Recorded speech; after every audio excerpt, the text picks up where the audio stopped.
What would be the fantasy football impact of Aaron Rodgers being traded from the Packers to the Jets from the New York perspective? It's time to break down his potential value in a change of scene. Here, as we break down another offseason storyline on Locked On Fantasy Football. You are Locked On Fantasy, your daily NFL fantasy podcast. Part of the Locked On Podcast Network, your team every day.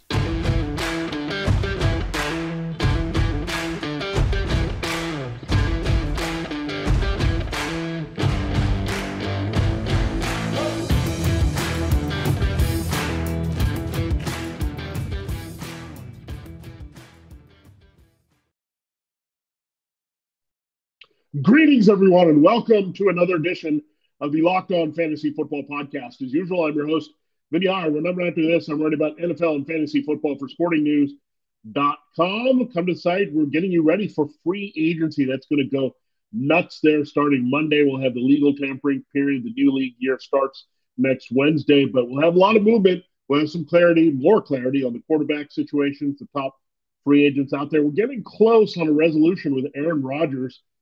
ESPN reports that a deal is getting close here between the Jets and Aaron Rodgers to make that trade with the Packers, give him a new contract here to be the starting quarterback in New York at age 39. So we're just waiting for that to go down. It could go down any time now. So why not look at it as a fantasy football option here in 2023? It looks like it's not going to be returned to Green Bay. So we'll save Jordan Love and a breakdown there for you and what that Packers offense can look like. We're going to get through every team in depth here as we do our advanced scouting and fantasy football offseason mode for you here on the show. But this is a big news topic that we need to break down here. So Rodgers eminently on the move, it looks like, to New York, just like Brett Favre. Brett Favre, the Packers moved on from him when they turned the page to Rodgers. He found a home in New York for one season. It was okay. It had some production before he went on and had a little bit better success with the Vikings as a Packers division rival there. We'll see if Aaron Rodgers does the same to replace Kirk Cousins next year, but let's see if it's happening right now with the Jets. So very intrigued by the possibility of that move and what it can mean for the Jets overall. So we'll break that down for you on today's show. Thanks again for making Locked On Fantasy Football your first listen day. We're free and available to you on all platforms. This episode is brought to you by FanDuel Sportsbook, official sportsbook of the NFL. Make every moment more. Visit FanDuel.com/LockedOn today to get started with your betting process. Okay, it's time to dive right in. So let's look at the Aaron Rodgers numbers here. Keep in mind, Nathaniel Hackett, who is now the Jets offensive coordinator, was Rodgers' offensive coordinator for 3 seasons under Matt LaFleur in Green Bay. So let's look at the numbers. The first year was a little bit tough there as the transition period, as he got settled with LaFleur and Hackett, but Hackett has a good history and relationship with Rodgers. So he finished as the QB10 in terms of overall scoring, QB14. So that was when Aaron Rodgers saw Aaron Jones have a big year rushing touchdowns on the ground. And he really left some doubt. Was he done? Was he going to have limited fantasy football impact going forward? It was disappointing that year, we know, and it was hard to go all in on him the next year, given the nature of the Packers offense that we'd seen initially with LaFleur.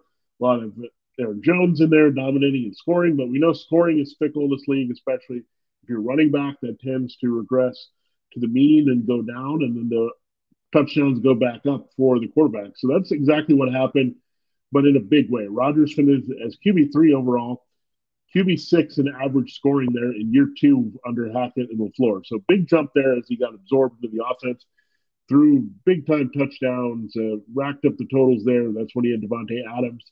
And really was fantastic to see Aaron Rodgers win one of 2 back-to-back MVPs. And the following year, he was outstanding as well.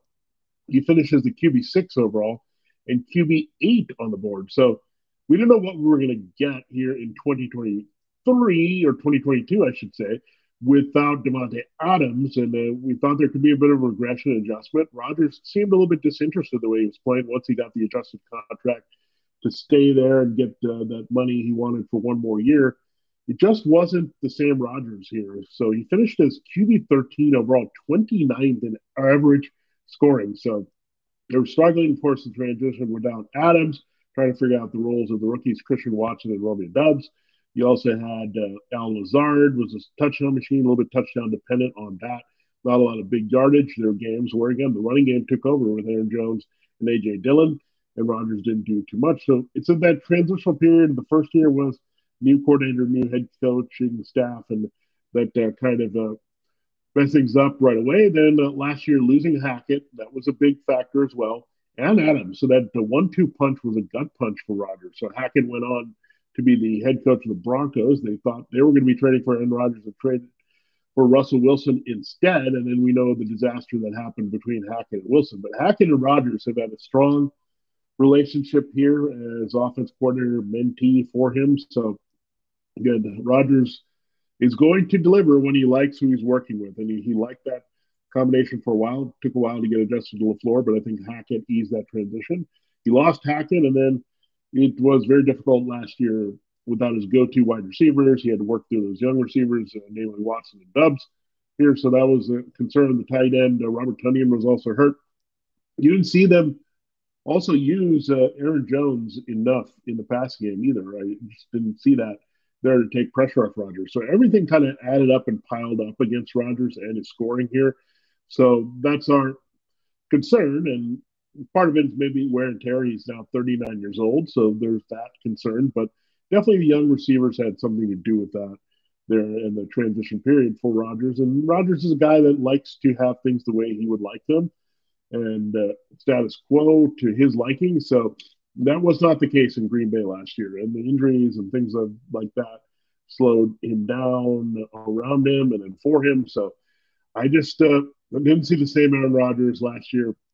That's probably where you're seeing the final move out of Green Bay now after that disappointing season. I think it was a little bit easier for the Packers and Rodgers to justify that there because he was on the laurels of those two big seasons, but they should have seen the changes coming and maybe this move should have been made last offseason. But of course, the Jets were still looking at what Zach Wilson could do in year two at that stage. Speaking of Zach Wilson and then Mike White. So Wilson, his 2 years as the Jets starting quarterback when healthy, finishes QB 29 overall, QB 33. Those same years, you had Mike White finishes their top quarterback at average points per game at 34 and 24. So, and Mike White being a QB3, he was a borderline QB2 at the end of the list there last year. So Mike White got a lot of hype replacing White, but really, or Wilson, but there wasn't a lot of numbers there that supported that he was all that special here. So this is what the Jets are working with. So we're looking at 13 and 29 from last year being pretty bad. Well, Rodgers can just be decent and get back to that level of 10, 14. I think he's going to do more than that. I think he's going to be a kind of a bottom third QB1 at worst here. I think just the weapons he's acquiring, the offense he knows, everything is there for him to produce. So we'll get into that. But so Aaron Rodgers, again, middle of the pack, QB1 in the top 12. I definitely see that happening again for him because he can be motivated and being playing on an offense he knows pretty well. And they're chasing him for that Super Bowl ring. So once that chip is off his shoulder and he's focused on just being an assassin and all-out football quarterback with just vicious passing and running and is all into it, then Aaron Rodgers is very tough as that kind of man possessed. And we haven't seen that guy for a while in Green Bay. So love it that he's potentially thinking about the Jets to kind of reinstill that in him. And I think the bigger market will also get the best out of Aaron Rodgers as well. So a lot of good stuff to look at here with Aaron Rodgers moving on. But yeah, Rodgers is going to be a big boost to him and a big boost to the Jets quarterback production. We'll see what it does here for their key offensive playmakers and wide receiver, running back, and tight end. We'll do that in our next segment. Then we'll answer some unfinished business questions there for the Jets in our final segment. What else they could do to improve the team for Rodgers, Robert Saleh from the fantasy and reality realms here in 2023. So all that to come here on the show. We told you at the top, this episode is brought to you by FanDuel Sportsbook. And really, it's exciting to know that it's past the midway point of the NBA season. A lot of injuries we're navigating through here to decide where we want to go and put our bets on in that sport. But it's a good time to get in because once you download the FanDuel Sportsbook app, America's #1 sportsbook is at your fingertips because new Customers will get a no-sweat first bet up to $1,000. That's bonus bets back if your first bet doesn't win. Just download the FanDuel Sportsbook app. It's safe, secure, and easy to use. Then you can bet on everything from the money line to point scores to threes drained. So a lot of good stuff that you can look at with the NBA games. XFL is on the table as a league as well that we're watching. MLB is about to get started here, and got NHL. So a lot of different sports that you can look at when the NFL is not in season. Plus, FanDuel lets you even combine your bets for a chance of bigger payout with the same game parlay. So don't miss the chance to get your no sweat first bet up to $1,000 in bonus bets when you go to FanDuel.com/locked on. That's FanDuel.com/locked on to learn more. Make every moment more with FanDuel, an official sports betting partner of the NFL, NBA, and Locked On Fantasy Football. All right, it's time to continue the show here, looking at the Aaron Rodgers potential impact. Should he be traded to the Jets from the Packers, which looks like is going to happen. So we want to cover our bases there. So how about Garrett Wilson last year? Finished as the overall QB 21. He finished as a QB 3 when looking at average points per game scoring. But Wilson, we know, has massive upside as a first-round pick and run all the routes, is dynamic, very good in the red zone, move around and stretch the field. So he is a definitive number one here. And Aaron Rodgers is going to make great use of Wilson, outside, inside, wherever he lines up here. So I think this is a modest number for him to finish at 21 overall. That would put him in the strong wide receiver 2 category. I think he can challenge for wide receiver 1 numbers. That's in the top 12 here, depending on the format. So when I look at that, I think Wilson can be a big volume guy, the way that Devontae Adams was for Rodgers. He could be a big touchdown guy. So those two things are very critical here for the numbers of your wide receiver, because the yards are okay, but you need to get those touchdowns to really have a big impact. That's why Adams has consistently been such a high scorer. He scores as well as be able to stretch the field at times, but also be a high volume yardage rack up guy. And I think Garrett Wilson will definitely be that with Aaron Rodgers. It's a big upgrade. Keep in mind, Garrett Wilson finished this way with Wilson and White and Joe Flacco here at quarterback. So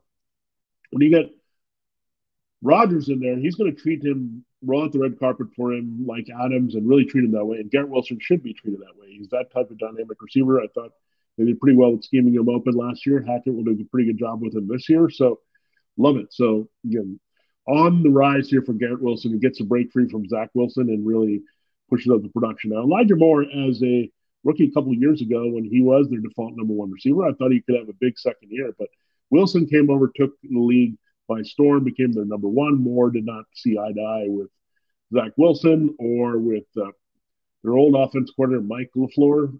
So that's an interesting combination as well, that it's Hackett turning over another LaFleur here. So when you look at that, Elijah Moore can be special. However, they decided to part ways with LaFleur's brother, kept Elijah Moore in the mix. I still think he can be a dynamic playmaker with the right quarterback. Moore is going to remind Aaron Rodgers a bit of Randall Cobb, being able to get open inside and outside, good route runner, special player. So Elijah Moore's fantasy value goes from nothing and extremely disappointing last year with the quarterback mess to having relevance. And again, he finished as a pretty high wide receiver 3 just a couple of years ago when he was the rookie and Wilson was not yet in the league. So that's something to look out for Elijah Moore for sure. Like, I think he's going to benefit big time for this because he was just not on the radar. And I think Corey Davis, we'll see if he's back in the mix here. The Jets have an easy cut with him, and we can see what else they could do there to help Aaron Rodgers, what type of receiver they're looking at. We'll get into that. We're talking the unfinished business for the Jets here in our final segment. All right, how about Breece Hall? Well, he finished 40th overall, but we know he had a major injury there. The rookie running back from Iowa State. Well, he also finished 8th in scoring. So he was off to a massive start, big year with the volume, running and pass catching. So a lot of Aaron Jones in Breece Hall. So that's going to be great as well. So Rodgers and Hall can be a thing in the passing game. Hall can be an explosive runner, we know. The Packers had a strong offensive line, and they can get the running game going. The Jets hopefully will get Mekhi Becton and Elijah Tucker back to help Laken Tomlinson, Wayne Brown, really make them more formidable up front. So looking forward to that for sure with the Jets if the offensive line breaks are in their favor. But I look at, again, Breece Hall, let's hope he's healthy, can come back to be effective there. I think you might need a little bit of help. We'll look into that. But we look at it, I mean, those 3 players are very dynamic. Wilson and Moore, home run hitters. Hall, we know, is a big play runner as well. So that's going to be amazing, and that's why we like it. It's just not a vacuum here as Nathaniel Hackett has some very good offensive skill players tailored to what Rodgers does well, and really a lot of receivers would be that way. But especially I like Wilson Moore and Hall being his key targets and usages here. All right, finally, you can't forget about Tyler Conklin. Now, the Jets last year signed Tyler Conklin away from the Vikings. They also took CJ Uzomah from the Bengals. Uzomah is more the blocking inline guy. Conklin is more the seam stretcher. He finishes the tight end 16 last year in terms of over scoring, tight end 22 in terms of average scoring. So a little bit disappointing there. He did have his moments. He was a viable starter for chunks of the first half of the season in fantasy football, but then they just didn't throw to him, used him enough here. So Rodgers could really use an athletic tight end to throw to. In Green Bay right now, they have Robert Tonyan and Mercedes Lewis as free agents, so Michael Mayer or another tight end could be on the way there. But Conklin's a pretty good athlete. He had a pretty decent first season coming over, up and out blocking a little bit.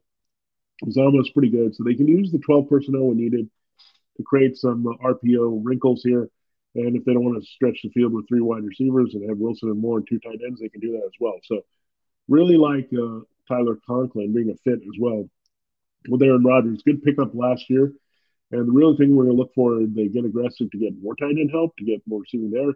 What do they do at the number 2 receiver with Corey Davis is, and what contingency plans would they have here for Breece Hall? So we'll get into all that in our final segment here on the show. Make sure you're checking out the great show here.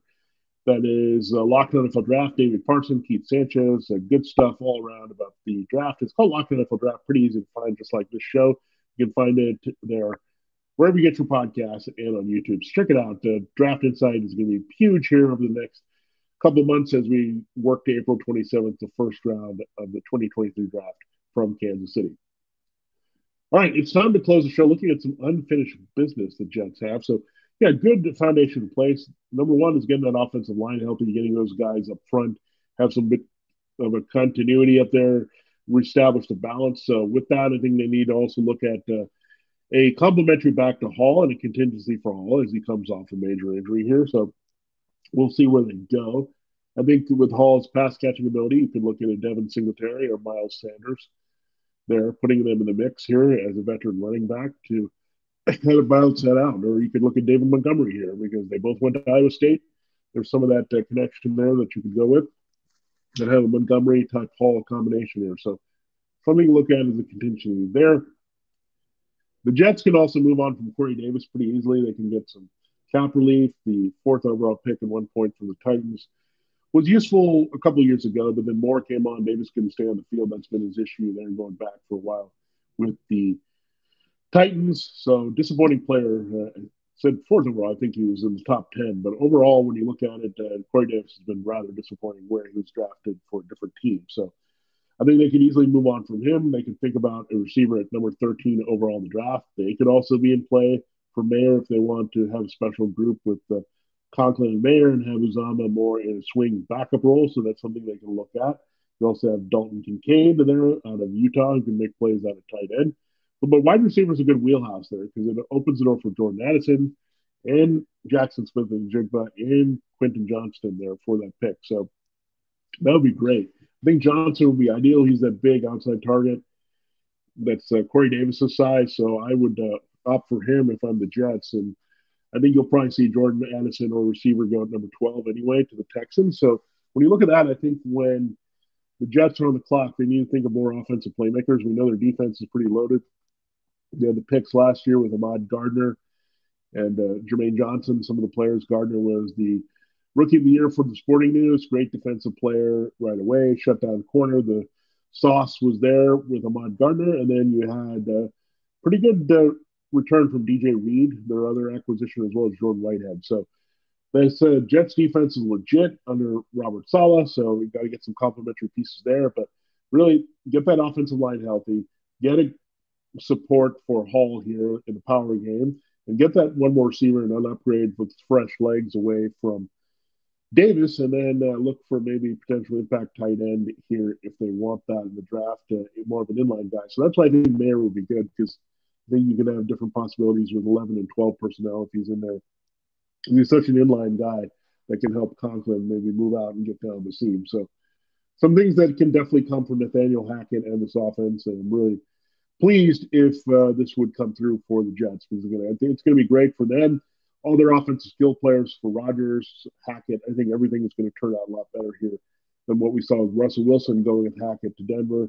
There, Deshaun Watson was suspended for all those games, 11 games last year. So this is going to be the best of those trades, and those impacts are going to be seen. It's going to be much like, I think, Tom Brady to the Buccaneers as being an impact player, and of course Matthew Stafford going to Rams. So those have been the two blockbusters we had in 2020 and 2021. The ones didn't work out as much last year, but I think we're going to reset that and restore that with Rodgers being a great move for the Jets overall for his production and their overall production and the offensive output. They were the 26th ranked total defense, 29 or offense, 29th ranked scoring offense. That's not going to cut it. Rodgers can boost it up there. That's what you're going to see from him. So there you have it. There's a breakdown. If Aaron Rodgers was going to be traded to the Jets, what you could expect from a fantasy football perspective, not just from Aaron Rodgers and an upgrade there from how he finished his Packers tenure to what it does for all the receivers and backs and tight ends there. So good stuff all around to break down. And again, if it happens, here's your analysis in depth. And that's what I think will go down here. And we'll be waiting for draft time to get Aaron Rodgers on our team again as a QB1. For Locked On Fantasy Football, this has been Vinnie Iyer. Thanks for making our show, Locked On Fantasy Football, your first listen every day. We'll close the week looking at another big storyline from the NFL offseason. Things are happening all the time. We'll get you ready for free agency there as we finish the week. Now, make your second listen, Locked On NFL Draft. Davey Parsons, Keith Sanchez, as I mentioned, the co-hosts, provide in-depth coverage of the biggest NFL draft prospects with deep dives into sleepers and hidden gems that can change your favorite NFL franchise. You can find that show just like you'll find Locked On Fantasy Football wherever you get your podcasts and on YouTube. It's part of Locked On Network, your team every day. For Locked On Fantasy Football, this has been Vinnie Iyer. Have a great rest of your Thursday, and we'll check you out here to close the week on Locked On Fantasy Football.